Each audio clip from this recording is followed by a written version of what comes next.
What did you guys say? We wanted to. It's gonna be.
But like more tender than yeah, let's do one of those. That's Underline specialties, chicken cashews. So let's get one of that. Yes, sir. So let's get one of that. Yes, sir. You want to share?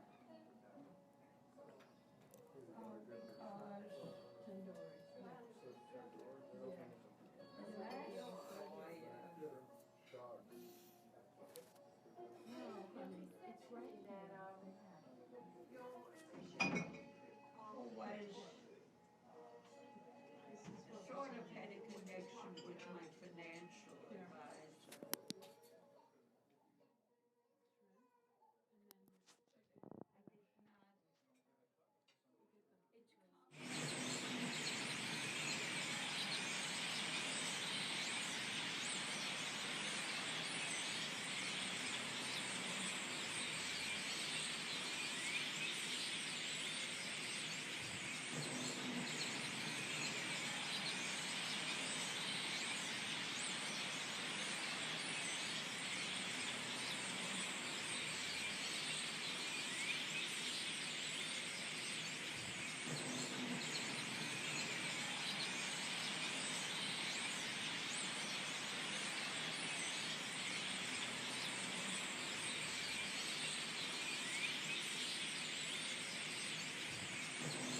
Cognition Solstice.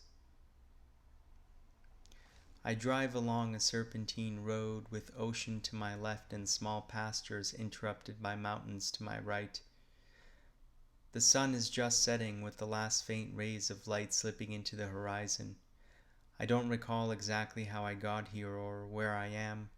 Only small mementos of an airport remained in my mind. Continuing my drive, I begin seeing the distant lights of a town getting closer, revealing itself to me in shifting stages. I eventually park and start to walk, entering a maze of streets resplendent with Victorian buildings stacked atop of each other in dizzying cascades of grey rock. Candles flicker in the darkened windows, lighting a path down to a lighthouse by the beach. I start to hear guitar music and singing, footsteps coming and going in rhythmic patterns, dancing, hands clapping, people talking, but I see no one.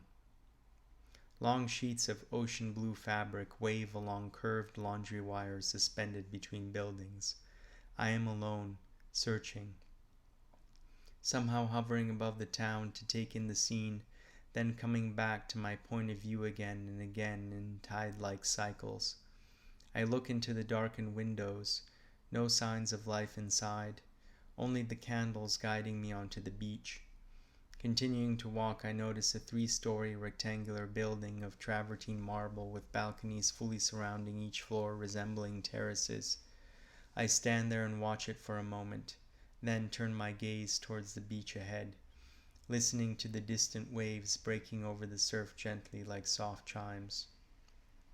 The wind is constant and fresh, and I begin to feel a sense of urgency about my present situation. Making my way onto the beach, I notice the sky is dark and the sun has finally set. My feet start getting heavier and I can't see the path. I worry about stepping on a shellfish or conch, about something that could cut my foot. I, however, continue carefully into the dark, with only the fading lights of the town guiding me from the safe shore. The lights hover over my shoulder for a while longer, then disappear. Now I can sense my security fading away, flooded with anxious thoughts about wanting to turn back. Then I breathe deeply several times and reflect on what's back there. Candles lit in the memory of past time that can never be regained. It was forfeited, never to return. The dark envelops my field of vision and then my body. Suddenly I can no longer speak the foreign language I learned, only the mother one. All of those borrowed foreign acronyms fall right into place like an intricately woven melody. Dyed fabrics of ocean blue waving in ever more impressionistic visions split between ocean and mountain sights. I can no longer go forward as if I'd broken down into a black hole under intense gravitational pressures. Time is gone, out of the moment, skipping along the sink of life in a beat of synchronic atmosphere and then back out again, etching into stones that continue to wither into new configurations.